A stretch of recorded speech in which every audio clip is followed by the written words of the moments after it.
여러분, 어떤 처지와 형편에 있든지 무슨 일을 하든지 항상 여러분 자신의 영적인 상태가 정결한지, 또 정말 예수님께서 여러분의 삶의 마음의 왕이신지 점검하고 사셔야 합니다. 이건 대단히 중요합니다. 무슨 일이든지 무슨 말이든지 영적인 상태를 점검하지 않고 하면 하나님께서 여러분에게 역사하실 수가 없습니다. 이스라엘 백성이 요단강을 건널 때 가나안 족속들은 설마 요단강을 그들이 건너올 수 있을까 생각했던 모양입니다. 한 300만 명의 그 무리들이 물이 가득한 요단강을 무슨 수로 건너겠느냐, 건너더라도 얼마나 오랜 시간이 걸리겠는가 생각했던 모양입니다. 그런데 세상에 요단강 물이 말라버렸다는, 그리고 그 요단강을 300만 명이 순간에 그냥 걸어서 건넜다는 거예요. 그 소식을 전해 듣고 다 간담이 서늘했습니다. 그리고는 싸울 생각을 못했습니다.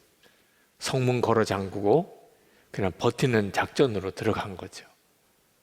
도무지 그들을 상대할 수 없다고 생각했던 거예요. 그러나 가나안 족속만 그런 게 아니었겠죠. 이스라엘 백성들은 얼마나 사기충천했겠습니까? 요단강을 건넜어요. 하나님이 기적을 실제로 보았어요. 이제 가나안 땅에 어떤 강한 성읍이나 족속이 있어도 우리가 능히 저들을 이길 수 있겠다, 그런 자신감으로 충만하지 않았겠어요?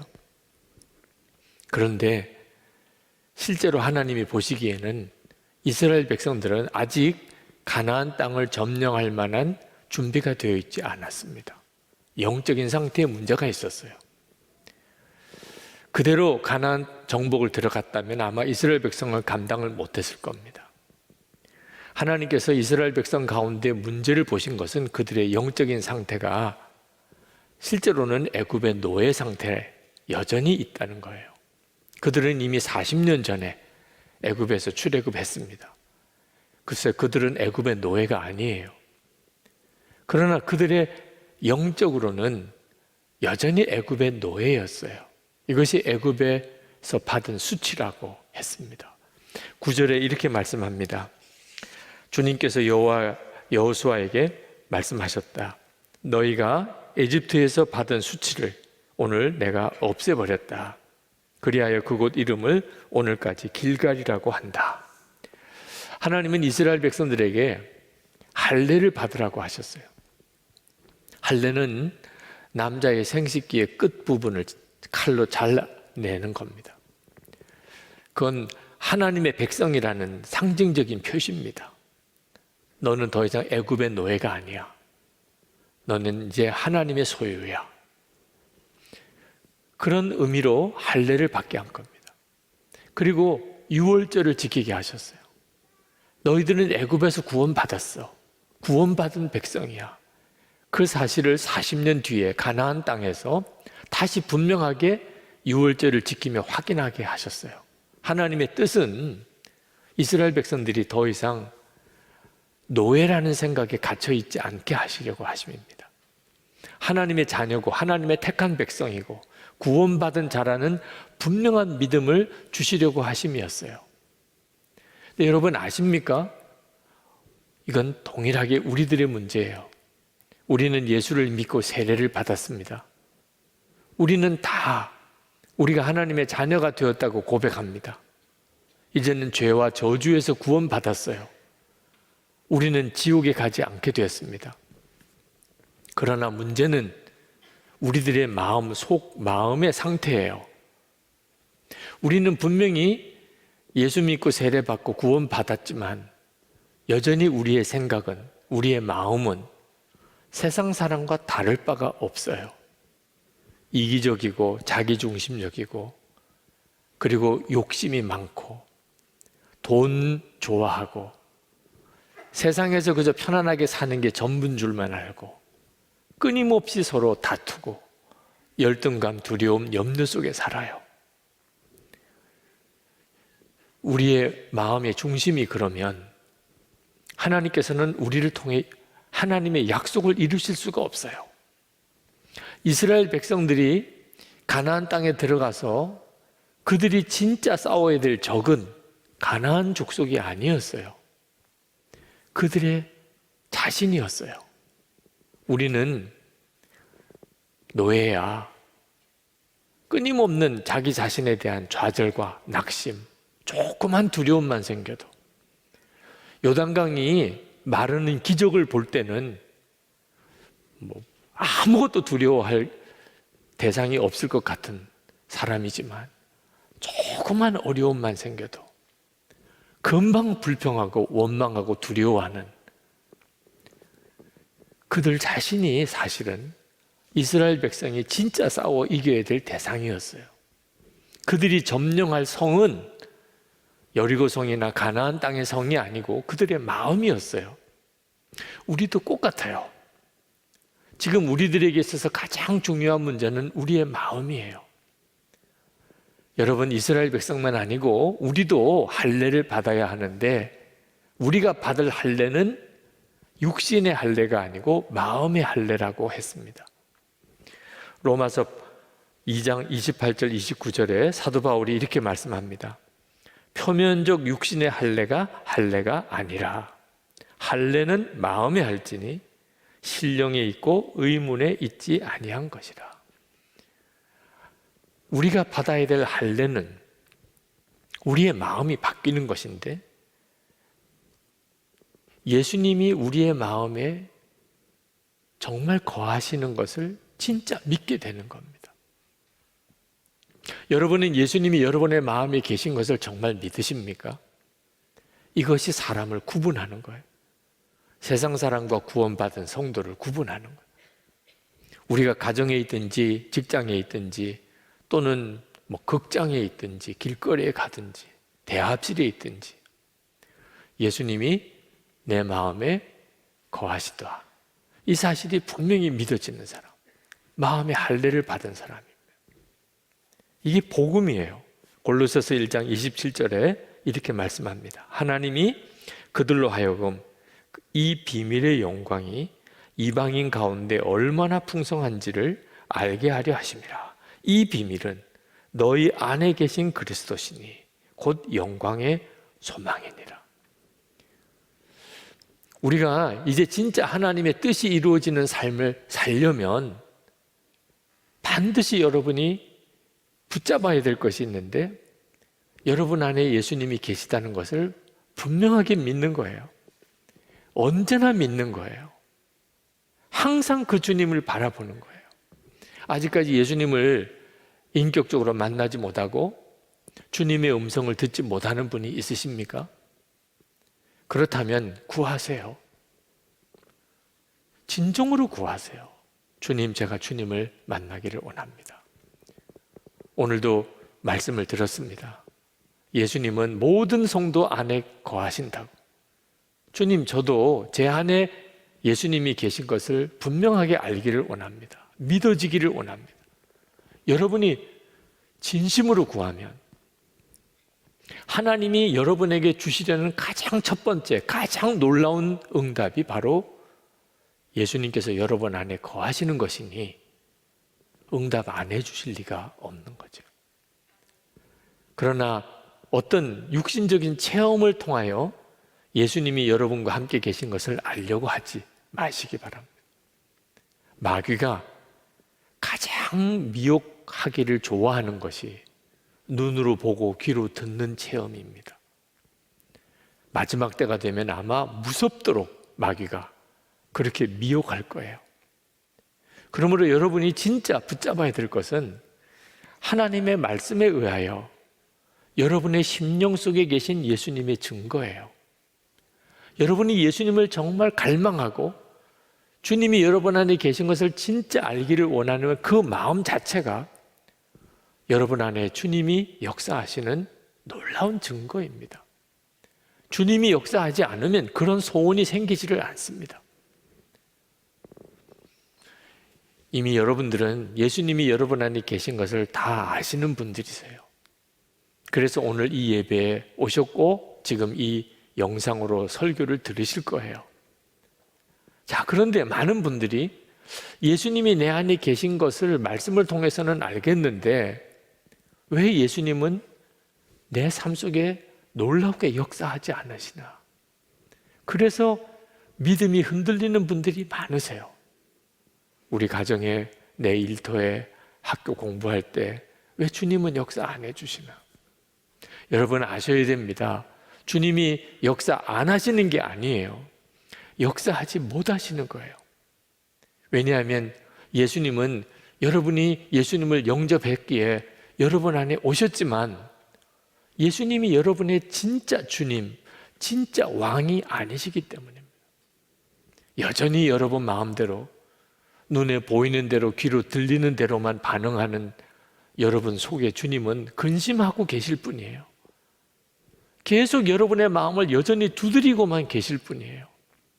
주님이 역사를 못 하시고 있다는 거예요. 할례를 받고 그리고 유월절을 지키고 여호수아가 이스라엘 백성들을 이끌고 이제 첫 번째 성인 여리고성으로 갔습니다. 근데 여리고성으로 가까이 가다가 누가 길에 서 있는 것을 보았어요. 보통 사람이 아니라는 느낌이 들었습니다. 군장을 하고 큰 칼을 들고 있는 그런 장수를 보았어요. 여호수아가 깜짝 놀랐습니다. 도대체 저 사람이 누구 편일까? 그래서 그는 가까이 다가가서 그에게 물었습니다. 우리 편이냐? 아니면 우리의 원수의 편이냐? 그랬더니 그가 깜짝 놀라는 말씀을 했어요. 나는 하나님의 군대의 군사령관이다. 하나님의 천군 천사를 지휘하는 그런 천사장이었던 거예요. 여러분, 이 말씀은 무슨 의미죠? 만약에 이스라엘 백성이 요단강을 건너고 요단강을 건넌 것 때문에 흥분하고 그것 때문에 놀라고 그것 때문에 자신감이 생겨서 우리가 어떤 성도 어떤 족속도 다 이길 수 있겠구나 하고 여리고성으로 향하여 쳐들어갔다면 그들은 실패했을 거예요. 왜? 하나님의 군대 사령관이 함께 하지 않았기 때문에. 하나님의 군대 사령관이 함께 하지 않은 상태에서 어떻게 그들이 여리고성을 이길 수 있었겠어요? 이제 만난 거예요. 할례를 하고 유월절을 지키고 그제서야 하나님의 군대 사령관이 이스라엘과 함께 하기 위해 온 거예요. 여호수아가 그 군대 사령관에게 무릎을 꿇고 엎드려 절을 했습니다. 그리고는 이렇게 고백을 했어요. 사령관님께서 이 부하에게 무슨 말씀을 하시렵니까? 그때 그 천사장이 여호수아에게 말합니다. 내가 서 있는 곳은 거룩한 곳이니 너의 발에서 신을 벗어라. 그래서 여호수아가 발에서 신을 벗었다고 말해요. 여러분 한번 그저 상상만 해보세요. 여호수아는 지금 전쟁을 하러 나가고 있는 중입니다. 갑옷을 입고 무기를 들고 그런데 발에 신을 벗었어요. 참 얼마나 우스운 꼴입니까? 맨발로 갑옷을 입고 창을 들고 칼을 들고. 맨발이라는 것은 종을 의미합니다. 철저한 종이란. 자기가 이스라엘을 이끌고 가는 지도자가 아니고 자기는 철저히 하나님의 종이라, 그런 고백이었던 거죠. 이 여호수아 5장 15절 말씀은 저에게 있어서는 아주 특별한 성경 구절입니다. 왜냐하면 이 말씀으로 제 아내가 저와 결혼한 거거든요. 그러니 얼마나 중요한 말씀입니까? 제 아내 부친께서 저희 장인 되시죠? 목사님이셨습니다. 서울 정부총사 뒤에 있는 종교교회 담임 목사님이셨어요. 40대 초반에 간암으로 일찍 하나님의 부름을 받았습니다. 아버지 목사님이 세상을 떠나고 저희 장모님과 저희 처가 식구들이 고생을 많이 했습니다. 그런 어려움을 겪으면서 제 아내 마음속에 내가 결혼을 한다면 목사만 아니면 다 좋아. 이렇게 생각을 했습니다. 그런데 그 마음을 바꾼 게 이 말씀이었어요. 제 아내의 간증을 제가 그냥 읽어드리겠습니다. 결혼하기 전 매일 배우자 기도를 했습니다. 깊은 기도도 아니고 그저 식사 기도 정도의 수준으로 잠자리에 들기 전 하나님이 예비하신 배우자를 만나게 해달라는 정도의 기도였습니다. 그런 제게 주님이 어느 날 응답을 주셨습니다. 밤에 잠을 자는데 큰 소리로 여호수아 5장 15절을 보라는 음성을 들었습니다. 깜짝 놀라 일어나 찾아보니 하나님께서 여호수아에게 주신 내가 서 있는 곳은 거룩한 곳이니 너의 발에서 신을 벗어라 는 말씀이었습니다. 하나님께서 나를 주의 종의 길로 부르시는구나 하는 것을 깨달았습니다. 아버지의 죽음 이후에 절대 목회자랑은 결혼하지 않겠다는 확고한 생각이 깨어진 날이었습니다. 그런데 이제 나이를 먹고 보니 그 부르심은 단순히 결혼에 관한 기도 응답이 아니었습니다. 내가 주의 뜻이 궁금하여 구할 때 하나님 무슨 말씀을 하시려고 하십니까? 하고 물을 때 항상 준비되어야 할 태도였습니다. 정결하고 거룩하게 내 신을 벗고 주 앞에 서는 것입니다. 그러면 주님이 말씀 안 해주시는 것이 없고 듣지 못할 것이 없었습니다. 여전히 세상에 신을 신고 거룩하지 못하면서 주님의 뜻이 무엇입니까? 만 구하니 말씀하셔도 들을 수가 없었던 것입니다. 두려움과 염려의 옷을 입고 구하니 들을 수가 없었습니다. 큰 결단 앞에서만 신을 벗는 게 아니라 매 순간 주님 앞에서 신을 벗고 주 앞에 서야 함을 깨닫습니다. 여호수아처럼 여호와의 군대 장관에게 누구 편인가를 물을 것이 아니라 내가 주님의 편인가를 스스로에게 물어야 했습니다. 여러분, 이 여호수아 5장의 말씀은 단순히 여호수아와 이스라엘 백성들의 이야기가 아닙니다. 예수를 믿고 구원받은 하나님의 자녀가 된 우리 자신의 이야기예요. 여러분, 이제 월요일이면 직장에 가기도 하고 학교에 가기도 하고 또 한 주간 또 살기도 하겠죠. 그런데 여러분, 준비는 하셨나요? 여러분의 영적인 상태를 점검하는 준비. 그저 또 월요일이 오구나 이렇게만 살다가는 어느 한순간에 갑자기 주님 앞에 설 때가 옵니다. 그저 또 한 주간이 시작되는 정도로만 생각하면 안 됩니다. 내가 또 한 주간을 맞이할 준비는 됐는가? 내 영적인 상태는 괜찮은가? 하나님께서 이스라엘 백성을 가나안 정복을 시작하기 전에 일단 멈추게 하시고 그리고 그들의 영적인 상태를 먼저 점검하셨어요. 정말 구원받은 자인 것을, 하나님의 택한 백성인 것을 확인하고 그리고 여호와의 군대 장관이 앞장서는 그처럼 우리도 예수님이 우리의 왕 되심을 분명하게 고백하는 그 준비가 필요한 거예요. 여러분 중에는 새로운 사업을 준비하는 분도 있으실 겁니다. 여러분에게는 새로운 직장을 계획하는 분도 있을 거예요. 여러분, 코로나19 이후에 뭔가 여러분의 삶에 변화가 있을 것을 예측하시는 분들도 있을 겁니다. 아이들이 학교 진학을 위해서 준비하는 분도 있을 거예요. 여러분 자신이나 여러분의 자녀의 결혼, 새로운 가정을 꾸리는 일을 위해 준비하는 분들도 있을 거예요. 어떤 일이든지 간에 먼저 점검할 게 있습니다. 그저 사람의 생각과 계산, 그리고 사람들과 의논하고 필요한 돈을 마련하고 그것만 전부가 아닙니다. 여러분 자신의 영적인 상태가 정말 예수님이 마음에 계신 것이 분명히 믿어지고 그리고 예수님이 나의 왕이신가? 내가 예수님에게 철저히 복종하는 그 사람인가? 그 다음에서야 무슨 말을 하든 무슨 도장을 찍든 무슨 결정을 하든지 해야 합니다. 그래야 주님이 역사하시는 거예요. 당시 이스라엘 백성들은 돌칼로 할례를 했습니다. 요즘처럼 마취를 하고 그리고 아주 예리한 칼로 빨리 수술을 해도 쉽지 않은 수술인데 돌칼을 가지고 마취도 없이 그때 할례를 행했을 때 얼마나 고통스러웠겠어요. 여러분이 예수님이 왕이신 삶을 사는 것이 선뜻 기쁨으로 안 다가오는 분들이 있으실 거예요. 우리는 본성적으로 마음대로 살고 싶어 해요. 예수님이 왕이신 것조차도 부담스러워요. 내 하고 싶은 일, 내 가고 싶은 것, 그것을 이루어 주기만을 원하는 분들도 많으실 거예요. 근데 여러분, 몰라서 그런 거예요.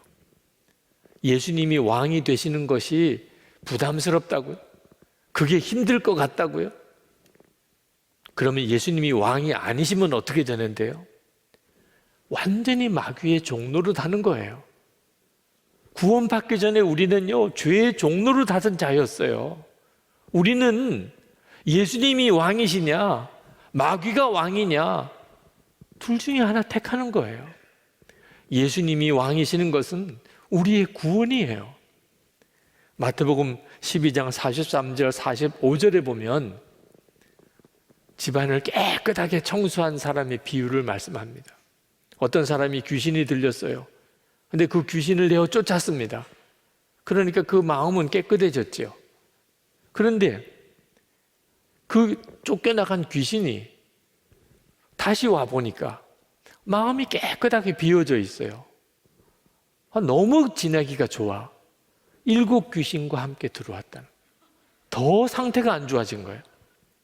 여러분, 내가 바로 살아봐야지, 내가 깨끗하게 살아야지, 다 좋은 생각이에요. 그런다고 됩니까? 잘 살아봐야지, 이제는 바로 살아봐야지, 그래서 됩니까? 왕이 있어야 되는 거예요. 여러분 마음에 진짜 주인이 계셔야 마귀가 건드리지를 못하는 거예요. 예수님이 왕이 되셔야 돼요. 그 다음부터 하나님의 역사가 일어나는 거예요.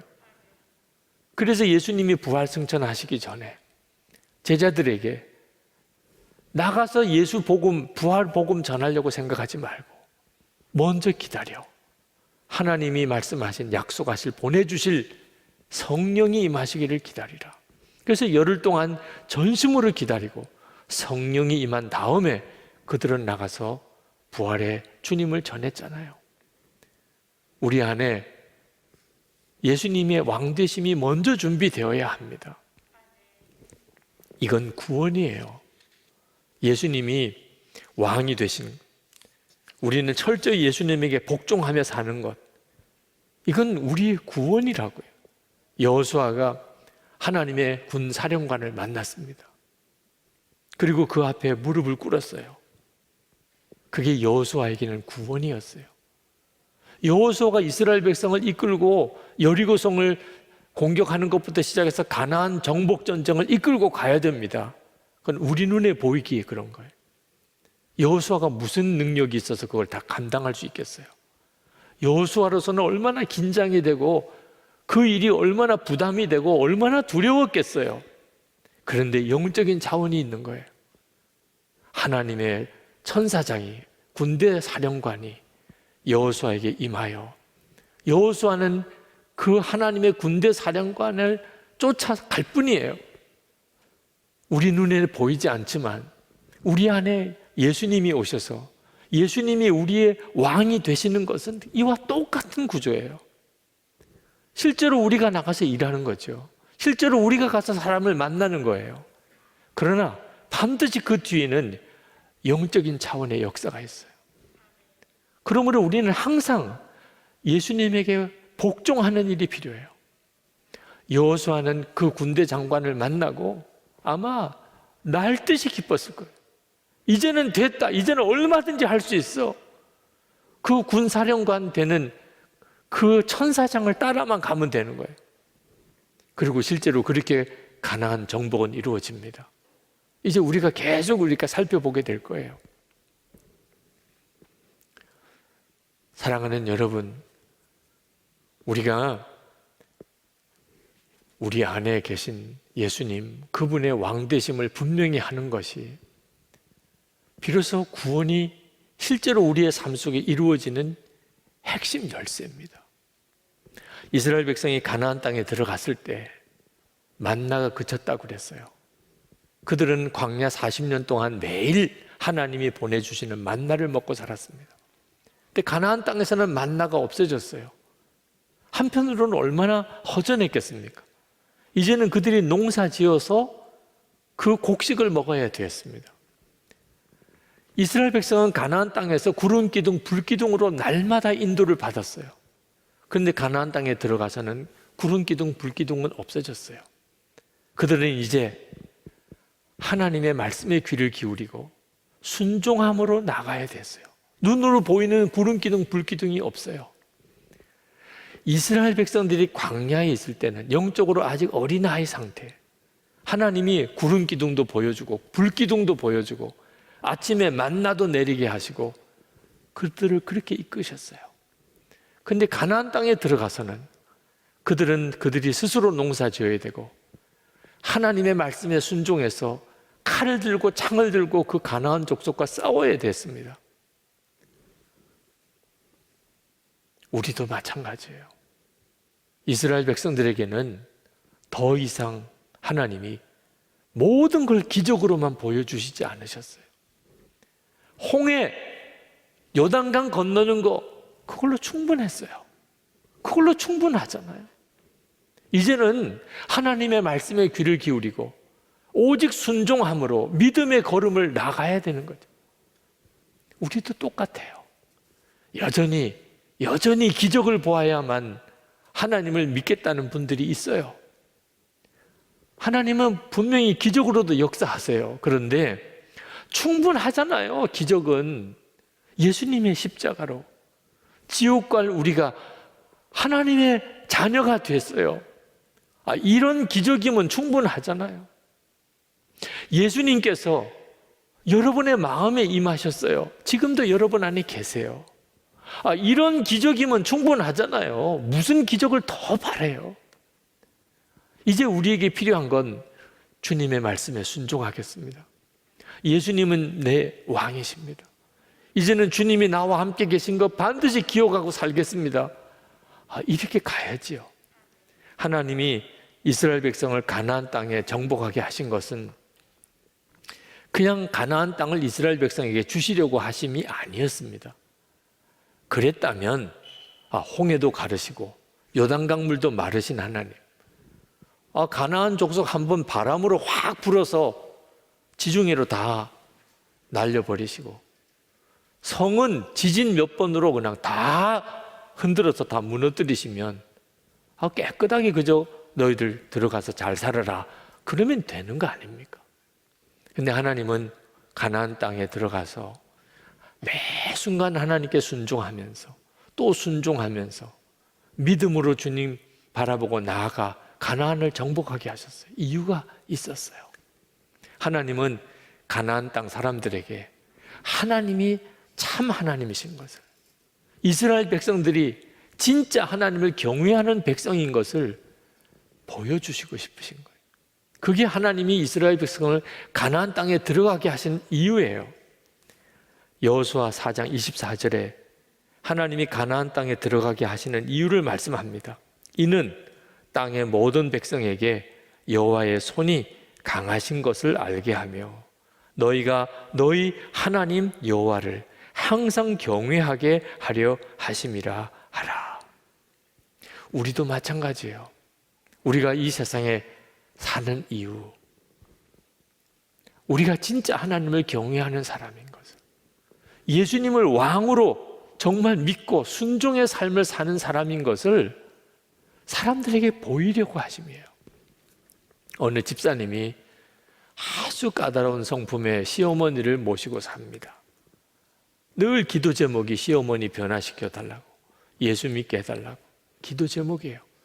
시댁이 영적으로 아주 어려워요.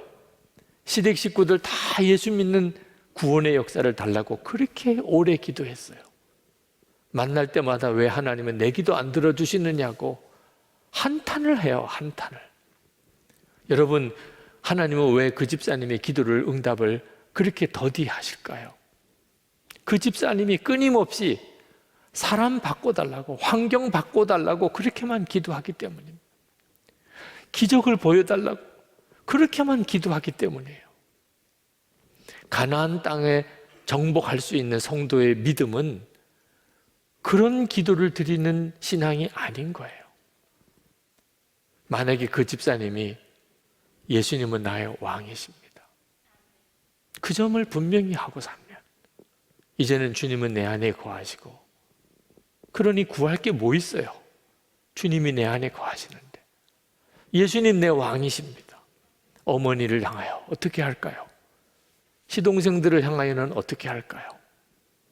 이 영적으로 어려운 시댁 식구들에게 나는 어떻게 그들을 섬길까요? 그가 그렇게 기도하면 얼마나 응답이 많았을까요? 사랑하는 여러분, 여러분의 삶 속에 주님을 함께 계세요. 오늘 이 시간이 여러분이 진짜 마음의 할례를 받는 시간, 예수님은 정말 나와 함께 계시다, 그걸 어떻게 의심할 수 있어요? 이제 예수님은 나의 왕이시다, 주님 내게 명령하세요. 무엇이든지 명령하세요. 저는 오직 복종하겠습니다.